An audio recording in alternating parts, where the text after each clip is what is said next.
सर्व भूमिपुत्रांना नमस्कार. जय दिबा.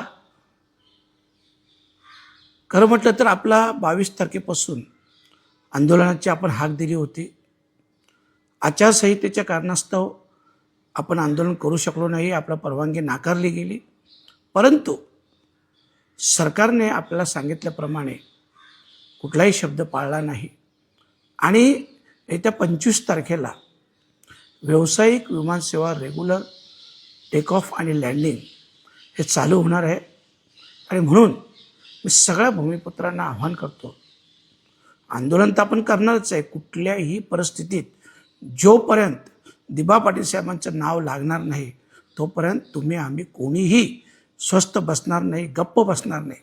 परंतु 25 तारखेला व्यावसायिक विमानसेवा चालू होतं आहे आणि म्हणून मी सगळ्या भूमिपुत्रांना आव्हान करतो की आपण सगळ्यांनी आपापल्या गावातून, आपल्या गावच्या प्रवेशद्वार असेल, आपल्या गावातील गावदेवीचं मंदिर असेल, कुठलीही चावडी असेल, अशा ठिकाणी आपण जास्तीत जास्त लोकांनी जमून या विमानसेवेचा निषेध करायचा आहे. कारण अजूनही नामांतर झालं नाही आणि म्हणून प्रत्येक गावातील सगळ्या भूमिपुत्रांनी हा निषेध करा आणि या निषेधाची एक क्लिप बनवून व्हॉट्सअप, फेसबुक, इंस्टाग्राम याच्यावर टाकायची आहे आणि सगळ्यांनी आपला निषेध नोंदवायचा आहे.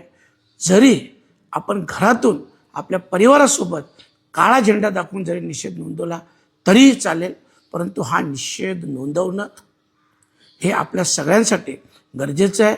आणि दुसरी महत्त्वाची गोष्ट, विमानतळाच्या बाजूला लागूनच चिंचपाडा हे गाव आहे, तेथील ग्रामस्थ त्या दिवशी निदर्शनं करणार आहेत, या गोष्टीचा निषेध करणार आहेत.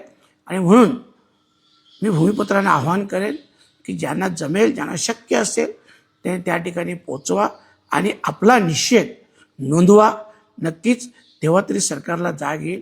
पण पुन्हा एकदा सांगतो, 25 तारखेचा निषेध हा करायचाच आहे, परंतु हे आंदोलन थांबलं नाही, तात्पुरतं स्थगित आहे.